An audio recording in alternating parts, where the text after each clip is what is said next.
This is going for the 1,400 wheel horsepower package. No SVJ in this city that sounds like this.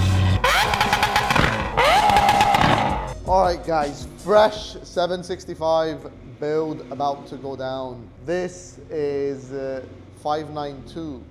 So the 592nd 765 produced. Fully optioned, there's literally nothing missing on this car. Roof scoop, carbon roof panels, carbon fiber mirror stocks. It's fully optioned out the box, but we are gonna make it even better. We're gonna create the ultimate 765 LT.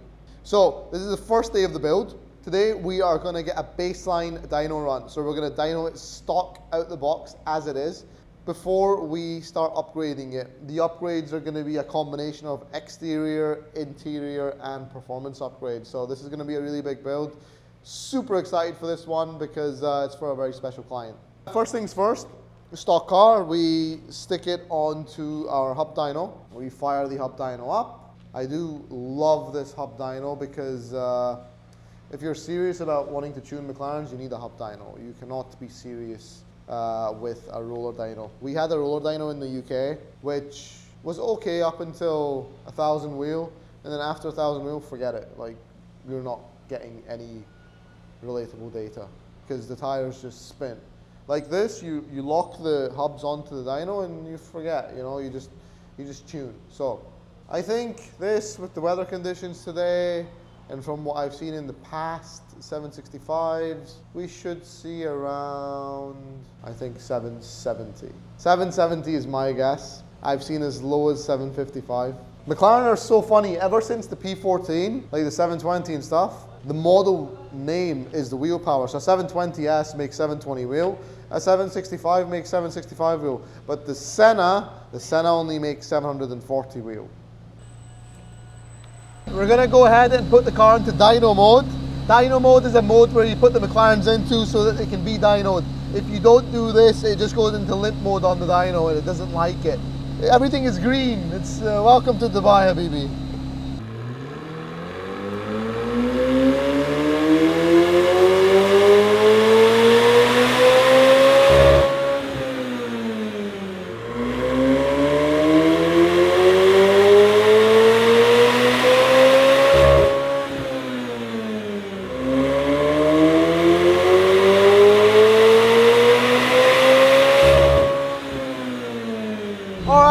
More or less what I expected. 765 is the highest I've seen. This made 763 today, so not the best, but not the worst. Even if it's a Toyota Corolla, naturally aspirated, 100 horsepower engine, even that engine is gonna have, some cars can be 105, some cars can be 98.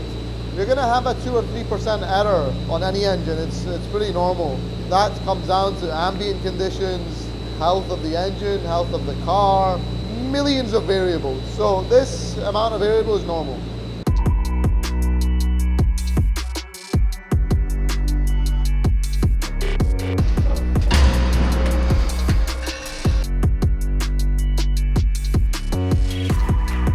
Alright guys, we've pulled the engine out of the 765 LT now. The 765 LT comes with a factory blocked off ISG valve, which we also do in the 720s. We're going to upgrade the ignition coils, upgrade the spark plugs. 765 LT also comes with factory clutch breather. Again, we put this onto the 720s when we're upgrading them. We're going to be putting downpipes on there, upgrading the diff, upgrading clutch, maybe upgrading the turbos. Just currently deciding. Upgrading the injectors, upgrading the connecting rods, upgrading the bearings, upgrading all the fasteners in the engine, the crank hub bolt. If we do turbos, we'll upgrade the map sensors as well. It'll be getting Senna cams, it will be getting turbo inlet pipes, blow-off valves. These are just some of the things that come to me at the top of my head. I'm sure it's getting a lot more. But I think with this build, we'll talk you through it from start to finish. So now the engine's out, we'll take the subframe off. We'll take all the ancillaries off the engine and we'll get it stripped. Once it's stripped, we will begin cleaning. So everything will go into our ultrasonic bath. It will be cleaned up. It uses high frequency vibrations to clean the oil galleries and the bits that you can't see Once it cleans them, it comes out, and then we will begin the reassembly process with upgraded components.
So this car, we'll run it on E85. We're going to put 1300cc injectors in. You know, all summer we spent characterizing 1300cc injectors.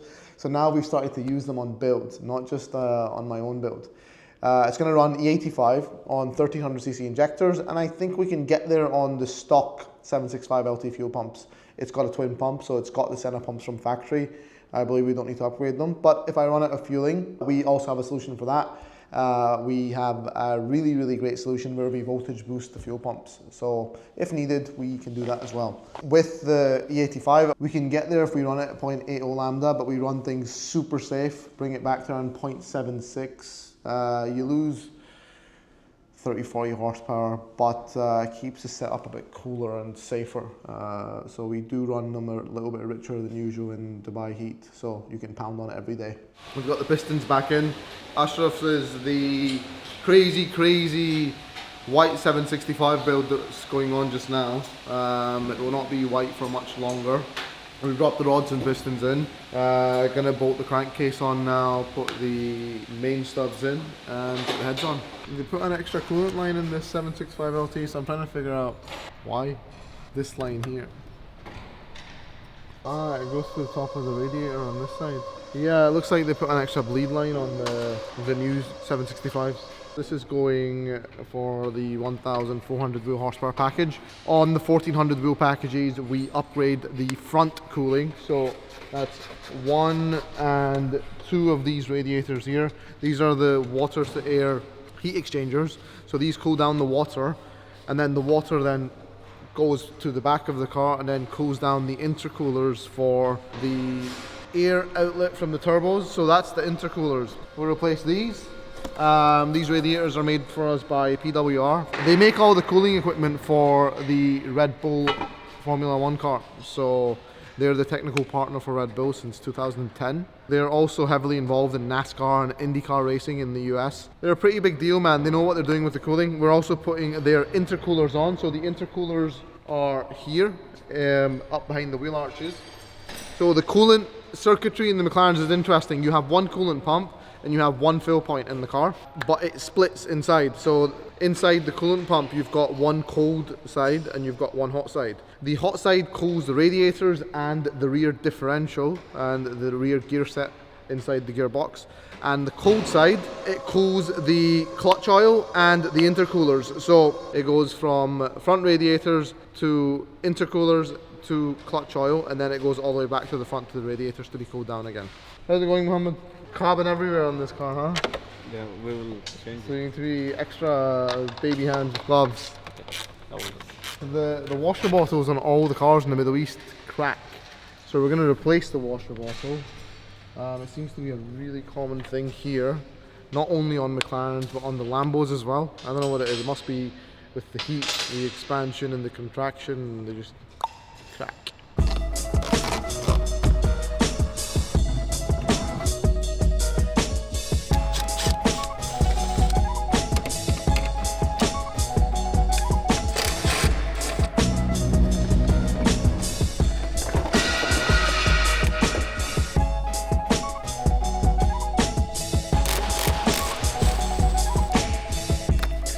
Visions of Martin Luther staring at me. Malcolm X put a hex on my future, someone catch me. I'm falling victim to a revolutionary song. The Serengeti's clone. Back to put you backstabbers back on your spinal bone. You slit your disc when I slit you my dish. You wanted to diss but jumped on my dick. Grown men never should bite their tongue unless you eating pussy that smell like it's a stale plum. I got my finger on the motherfucking pistol, aiming it at a pig. Charlotte's Web is gonna miss you. My issue isn't televising. You ain't gotta tell the wise how to stay on beat because our life's an instrumental. This is physical and mental. I won't sugarcoat it. You'll die from diabetes if these other niggas wrote it. And everything on TV just a figment of imagination. I don't want a plastic nation. Dread that like a Haitian. While you motherfuckers waiting, I be off the slave ship, building pyramids, writing my own hieroglyphs. Just call it shit high power. Nigga, nothing less than high power. 5-star dishes, food for thought, bitches. I mean, this shit is Huey Newton going stupid. You can't resist his high power. Throw your hands up for high power. Visions of Martin Luther staring at me. If I see it how he seen it, that would make my parents happy. Sorry mama, I can't turn the other cheek. They wanna knock me off the edge like a fucking widow's peak. And she always told me pray for the weak. Them demons got me, I ain't prayed in some weeks. Dear Lord, come save me, the devil's working on. He probably clocking double shifts, so none of his jobs. Frightening, so fucking frightening, enough to drive a man insane. I need a license to kill. I'm standing on a field full of landmines doing the moonwalk, hoping I blow up in time. Alright guys, we have this lovely F8 Tributo in for a pre-purchase inspection. Once again, this is from one of our existing clients. We manage a 720S. He's looking to add this car to his collection, so we're going to pre-purchase inspect it for him. Make sure it's a good car for him to buy. Just call it shit high power. Yeah, nothing less than high power. 5-star dishes, food for thought, bitches. I mean, this shit is Fred Hampton on your campus. You can't resist his high power. Throw your hands up for high power. Thug life. Thug life.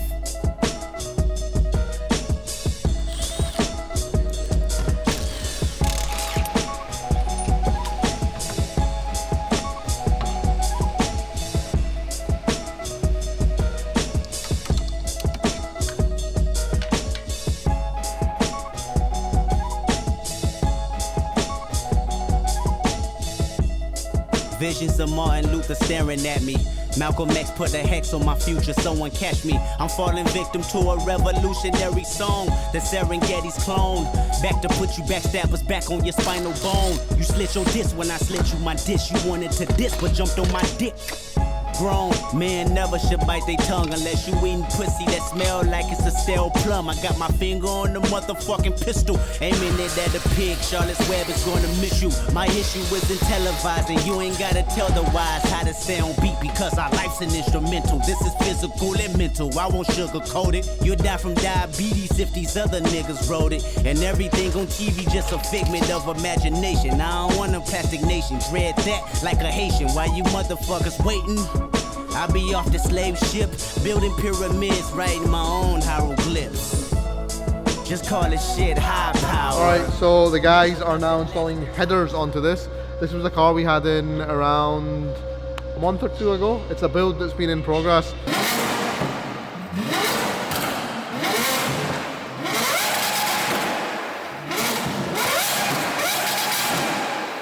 We changed the color of the car to Viola Athelia.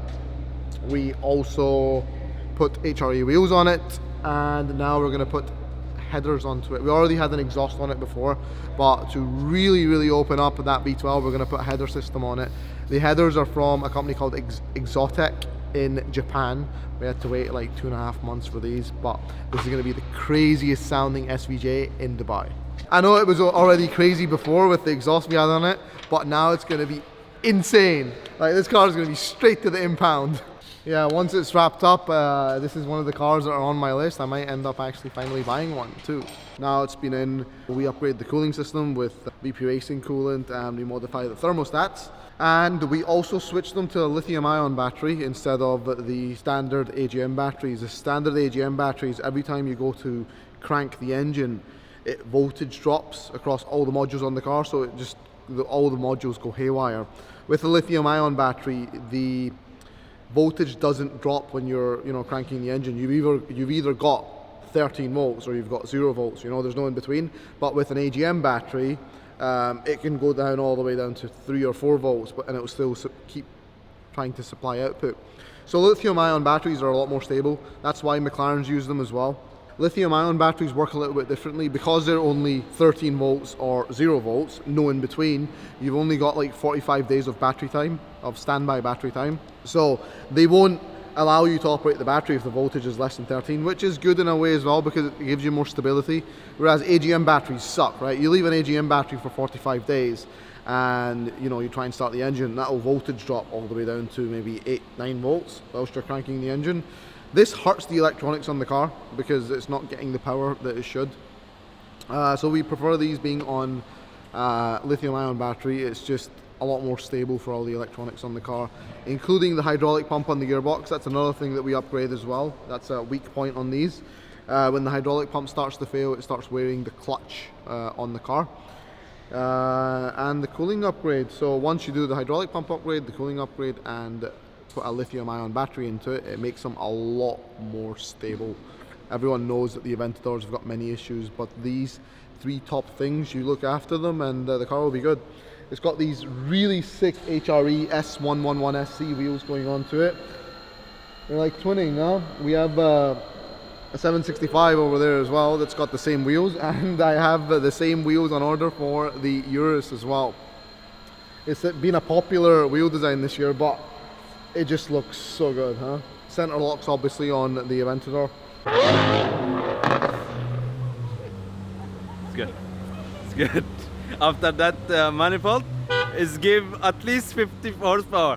So it's You going. can drive like that on auto. It's coming. Any other drive?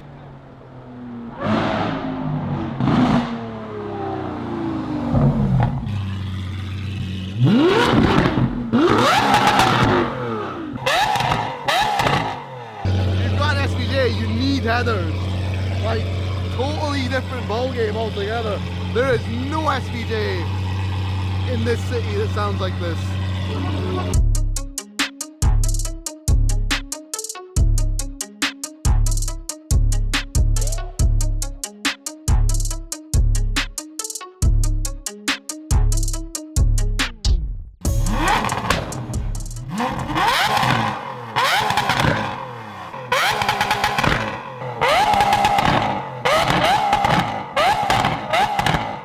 BMW M2 here, one of my favorite cars ever.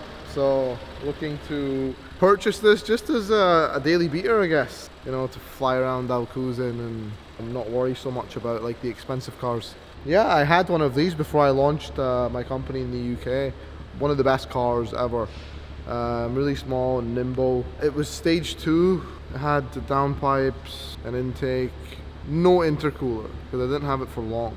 But they're really good cars, man. They're really agile, Yeah, if I get this, I'm gonna do a build on it because it's something I've always wanted to do, Wheels, probably change the color, stage 2 plus it, maybe stage 3 it. We did a couple of S58s in the UK, S55s, S58s. S58 is a G80 M3, G80 M3, M4. They're a walk in the park compared to McLarens. McLarens are a lot more difficult. These are from factory, just tend to be a lot more reliable. Now this one's, it's an M2 N55. I don't like the S55 because you buy this car for the sound. The S55 doesn't sound as good. So N55 to me is the better car because the turbo makes like the craziest and the best sounds. This one, spec-wise, it's I think the base, the M2s were pretty base spec-wise. This has got icon headlights that I can see, and other than that, I have no idea. I don't remember what the spec on these cars was. They're pretty. Where is the VIN number? The VIN number's missing. Man, Dubai is so funny with their cars. The VIN number is missing. Who took the VIN number? Yeah, this car came from Sharjah. That's why it's missing a VIN number. Sharjah things. But yeah, we're gonna inspect it. Not buying this because we want to work on lots of BMWs. Buying this as a passion project thing. It is a car that I love very much.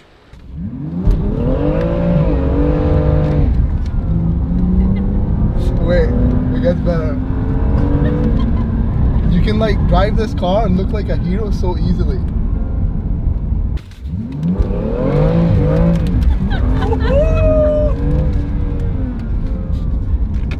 With like one hand you can look like a hero in this. Oh my god, the brakes do not work. This car has no brakes.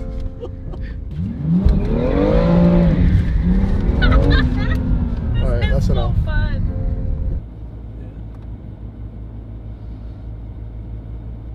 They've all just been reset in July. Everything has just been reset in July. Guys, let me know if I get it. Let me know what color I should respray it in. So I've been looking for a while for an M2 with the N55 engine because I don't really like the S55 engine. Like, I already have a fast car, you know. I don't want to build another 600-700 horsepower car. I wanted to get an N55 M2, intake, downpipe, intercooler, maybe a mild hybrid turbo, you know, 500 horsepower, nothing crazy, and just have a bunch of fun in. I love the chassis on that car. I think it's really great. As usual, the car comes in, they're like, yeah, no accidents, lady driven, fresh import, this, that. Next thing comes in, we run the VIN check on this Korean website.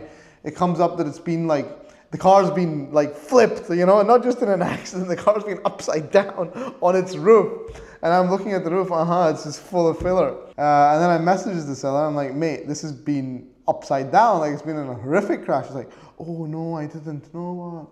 Why does everyone lie here?